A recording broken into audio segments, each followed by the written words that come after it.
Welcome to the Life Atelier podcast. I'm your host, Emma Lavelle, and this is part 5 of your Joyful Life Balance Starter Kits. Yes, part 5. We did it. So if you are just joining me and you haven't seen parts 1 to 4, there will be links underneath this if you're watching on YouTube or in the podcast show notes. We actually have a private space inside the Life Atelier where you can access all of these trainings. And I am going to start to do some events, some like pre-pod conversations, some topics so that you can get to know each other inside the community away from Facebook and Instagram and the meta world. We own the Life Atelier. Okay, very cool. So for those of you that were with me from parts 1 to 4, I lost my piece of paper again. I guess I recycled it again.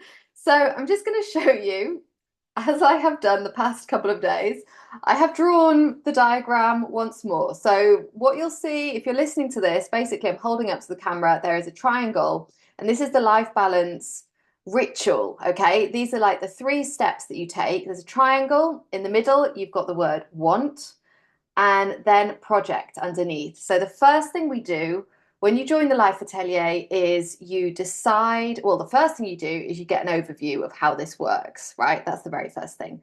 And then you get a link to sign up for a one-to-one coaching session with me so that I can help you get really clear on what it is that you want. Because as we talked about on day 1 and day 2 and day 3 and day 4, often we won't let ourselves vocalize what it is that we really want because we don't think that we can have it. So we want to avoid disappointment, or other people have said that we can't have it. So we want to avoid failure, right? But when we create safety and we use different techniques to just play and explore with games inside our head, and we create that distance, that's step 1, right? Which is creating space. It allows us to get really back to our authenticity and what it is that we actually do want.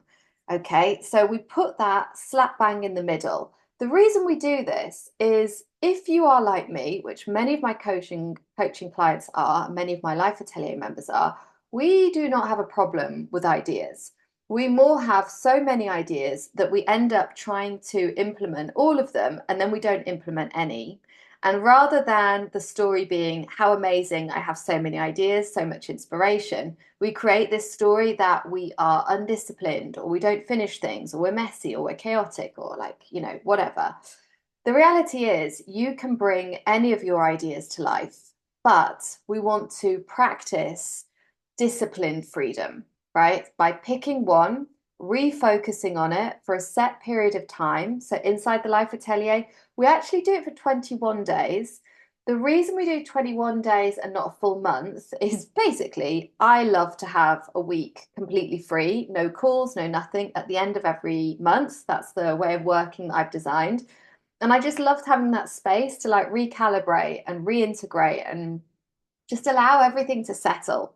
Okay, today we're going to talk about the final part of having a life balance practice, which is about creating momentum and balance. And part of that is pausing to notice, okay, what have I learned? Who am I today that I wasn't a few hours ago, a few minutes ago? What new experiences have I had? Where am I? Okay, so having that like luxury, I don't know how we'd say that, luxury in Spanish, but having like deciding to have that space each month, for me, it's amazing, right? I love it. And I will say, if you're listening to this and you're like, well, I don't even have 5 minutes to myself, I didn't either, right? And it actually took, or I'm not going to say it took because we don't give credit to time inside the Life Atelier, right? We look at how we create our results. But I will say a year passed where I had that space on my calendar and I was creating it and I wasn't doing anything with it, right? But it was there. I knew that I was building a life where I would have 12 adventures, at least a week long every year, and I would be able to start to plan ahead. In the beginning, I just used it as, okay, if I have medical appointments or I have to do something like heavy, serious, then I know I've got that space there. I did the same thing with Wednesdays with do whatever the fuck I like day. In the beginning, that meant doing tax returns, right? Not so fun. And then it turned into coffee and a walk with my Toulouse gang. And then it turned into going to yoga and discovering Ashtanga, right? It might become a day where I do calls again. Whatever, it's my day. It's do whatever the fuck I like day. So wherever you are now, even if you're just setting that intention to protect a couple of seconds for yourself, just know that taking that decision to protect those couple of seconds can then grow, will then grow, right? It will. Once you start to protect it, it will grow into that lifestyle that you're building. So we do this project by project. Personally, I like to do 21 days. That's how we do it in the Life Atelier. If you're in the Life Atelier, I recommend doing that with us just to like harness the energy. Step two is investing in yourself. So this is, you'll get it in part 3 if you go back.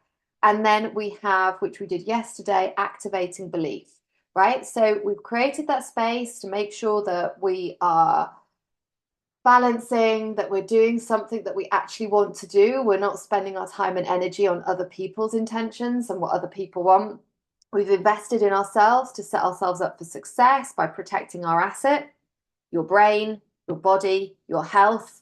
Anyone that is currently experiencing sickness or someone around you has had sickness will know that there is nothing, as soon as we start to not feel so good in our body or our mind, everything else deprioritizes is health, right?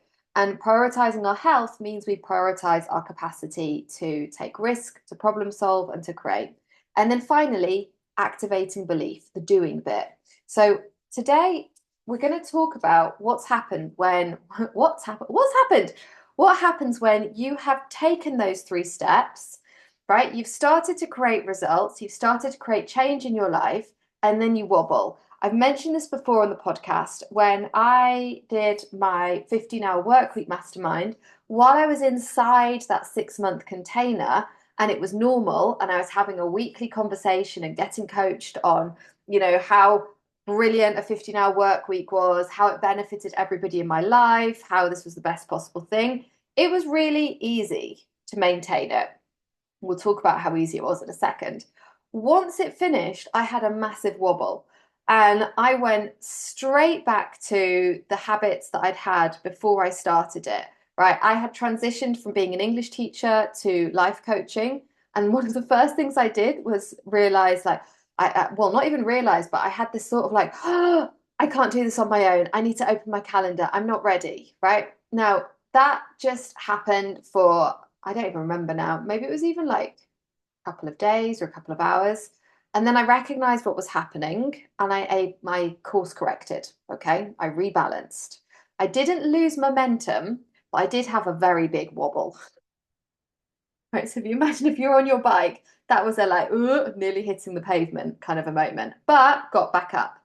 So what we want to do is think about as you're creating change, noticing that there will be times where the momentum is faster and it feels like you need to, or you've got the wind behind you and there's lots of change happening and it's amazing, but maybe it feels quite precarious. There will be moments where you've got fast momentum and you've got amazing balance and you really feel like you've got it, right? Everything, like life is golden, everything's brilliant. And then there will be moments where you feel like you've gone backwards, right? Because whatever has extra pressures have come along, something you've tried has failed, something has failed bigly, to quote a certain orange man.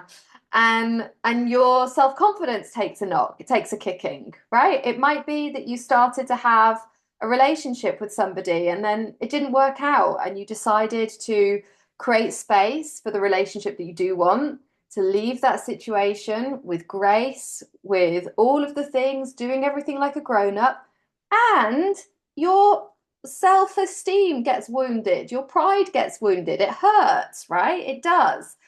Instead of ignoring that, we just want to acknowledge that, okay, my capacity to balance is a little frayed right now. My self-esteem isn't the word I'm looking for. I think I used like dignity when I was talking about it. Like it just felt a bit like, oh, okay, yeah, this is painful, right? This is a little uncomfortable. But then what we want to do is create more space. Okay, so these are like our 3 levers that we can all play with. We can always play with. We can always look at, okay, if balancing feels difficult right now, how can I create a bit more space? If I've created space, then maybe I can invest in myself a bit more. Maybe this is the time. I was having a conversation with a friend this week that is really struggling with a new job. She hates it. She's felt her self-esteem drop. She is not enjoying the manager, the situation. So what we're doing right now is just looking at sleep and going to sleep a bit earlier for a week. And then once she's starting to feel more rested, a bit better in her body, her brain is a bit more able to create solutions to problems, then she can go back to thinking about looking for another job. But very often it will be this piece that's missing. You're not investing in yourself. The activating belief, some of you may find that this is like the weakest area, especially those stuck in procrastination or more traditional procrastination where you're watching Netflix or something instead of doing. For a lot of us, particularly my coaching clients, we procrastinate very actively. So that might look like designing a whole new website, completely changing your offer, taking on a volunteer role that then adds on 20 hours to your week, right? Guilty as charged. I've done all of those things. Okay, so it's still procrastination, but it's like a very active form of it. So sometimes for us, activating belief looks like actively trusting and creating space and simplifying. Okay, so these are our three places we can play with. Now, to keep our momentum and our balance going, before I go through these 5 little points that I had prepared earlier, super organized, I want to talk to you about a concept, or the concept of hard. Now, I first heard this on a coaching call with a coach called Natalie Miller. She is amazing. I've never worked with her one-to-one, but she's very much in my brain. It's like, this is going to happen at some point. And I remember hearing her on a group call saying, choose your hard. Okay, so many people say to me, like, oh, well, finding a job or building a business where I have the lifestyle that I want, like, I just, it's just really difficult. It's really difficult. Ending a relationship, being on your own, it's really difficult. Yeah, it is, right? It's hard. But what is also hard, which is what Natalie Miller said, is staying where you are. And I want you to just think about the discomfort of being in a job that you don't enjoy. That is hard. It's just you're used to it, right? Being in a relationship that you know isn't the relationship that you want, feeling lonely inside a relationship. For me, that is one of the most horrible experiences, is lying next to somebody at night. And if an alien was looking at you, they would be like, human, human, connection. But feeling alone in your head, that loneliness is just debilitating and heartbreaking. And so many of us are experiencing that, and we don't have to. And we're experiencing it because we think change is harder. It is not. You're already in a hard, right? And you get to take control of this and choose the hard that on the other side of it is expansion and happiness and joy and everything that you want and everything that you can't even imagine yet, right? You've got an idea, but the life that you're going to build once you start to choose hard is like the difference between, I just think about like looking at a photograph of a sunny place and sitting outside in the sunshine and feeling the warmth and listening to the noises of the birds and, just all of those sensations around you, smelling coffee, smelling wood fire, smoke, all those things that you couldn't even anticipate. They are there when you start to choose hard, but you have to trust that. And this is what we're going to talk about, right? So, momentum and balance, 5 things to consider now that I've lectured you. The first is actively redirecting your brain. I think I bring this up on a coaching call at least 2 or 3 times a day and with myself. This is something that a coach I worked with who is amazing really reflected back to me. Until your new way of being and your new belief and your new standards, right? I do not settle. I do not accept less than. Okay. Until that is just part of you and it's integrated, you will have to redirect your brain. We did a lot of this when I did my time hacker certification in changing our relationship with time. But you can apply this to anything, okay? And the easiest way that I can explain it to you is if you imagine you've got your coffee in one of your cupboards, and then you do a big reorganize, maybe because you're procrastinating, or maybe because you're clearing space, and you move the coffee to another cupboard. How many times do you go to that cupboard to get the coffee where it used to be before you remember, oh, it's in the other place? So that's what your brain is doing. When your brain has a habit of saying, like, oh, this is too difficult, or oh, someone like me can't do this, your brain is going to want to go there, right? That's fine. But your job is to retrain it when you notice it going that way, whether it's the language that you use to talk about yourself, if you have been somebody that used to describe yourself as lazy in the past, and now you're describing yourself as disciplined. Okay, ask me how I know that one, right? I will tell you right now, I am disciplined. Okay, now I did not believe that. It wasn't part of me 100% until a couple of weeks ago when I decided to reinforce that part of myself, because all of us have the whole spectrum of capacity of being a human. We can be lazy, we can be disciplined, we can be generous. I'll just show you this like reminder that I wrote to myself today: infectious generosity or nothing. Please note the spelling mistake. As my podcast review said this morning from Bettina, refreshingly imperfect. That is the coaching I bring to you, my friends. Spelling mistakes and all. So exactly. So what we want to do is decide, this is the part of me that I'm building. This is the part of me I'm reinforcing, and I'm going to actively take my brain there until I believe that I'm disciplined, just as I used to believe that I was chaotic and undisciplined. Okay. Number two, actively build an environment around you where possibility, collaboration, and infectious generosity are the normal, right? Now, you can do this everywhere. You can start with your social media. When you notice something popping up that makes you feel like, ugh, clear it. With your email inbox, join a membership like mine, right? Come and get coached with me once a week. Let me give you my energy. Clear your podcasts. Go through your friends, right? If you notice that your friends are draining your energy, have a conversation with them, right? Say, listen, I'm really struggling with this actually. It doesn't need to be like a defensive, mean thing, right? It might just be that you have a habit of being mean and gossiping, and now you decide not to, right? And if they're not able to do that, well, then you take the next decision. You look at your boundaries, you look at how you're building your environment, okay? Number three, actively focus on the concept of prune and bloom. So this is the 9th workshop. You'll see a list of the workshops that are coming up are in the Life Atelier on our landing page. The 9th one is about pruning and blooming. No, the 10th.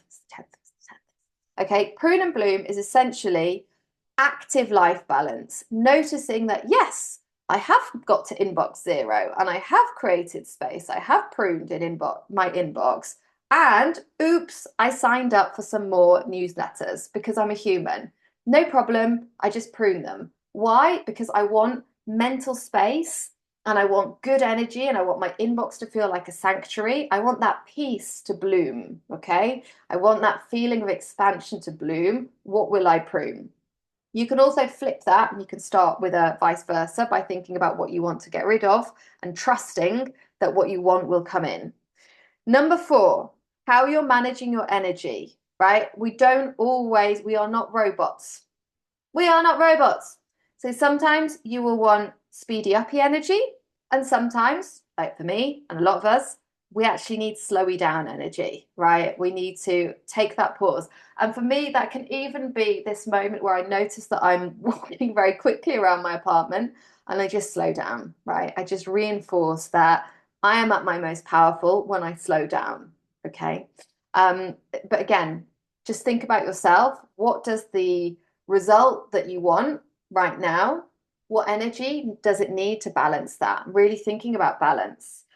Number five, I put here above all. That means it's very serious. To maintain momentum and balance, when you feel that instinct to look out, when you notice that you want to ask others, when you notice that you want to buy a book, buy a course, buy a system, buy a method, just reflect back in and ask yourself, how do I already have the strengths? What strengths of mine can I use? How do I already have what I need to create this? What is in my toolkit that is a strategy that I can use? And I'll tell you what, this is really interesting.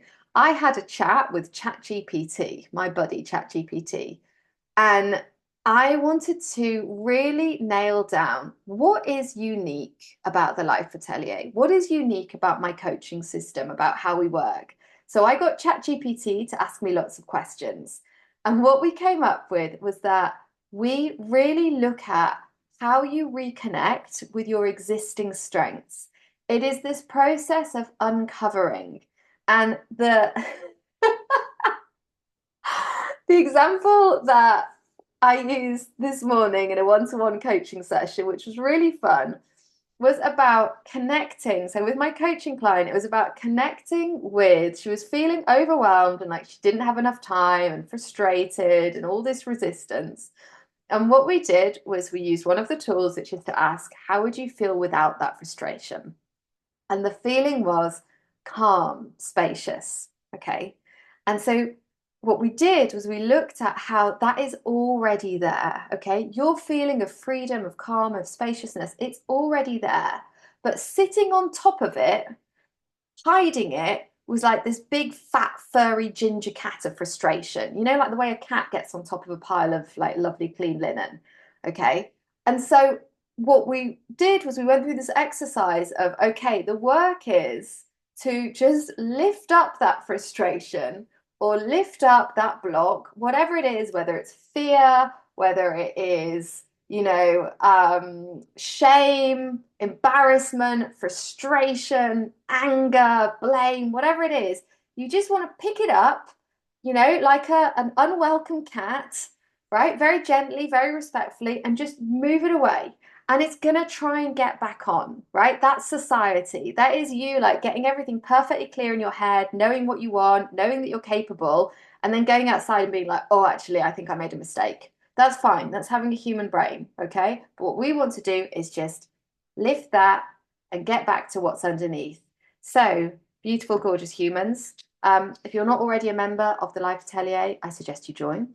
We are starting, it is the 1st of November today. And so coming up in our studio this month, we've got 3 workshops.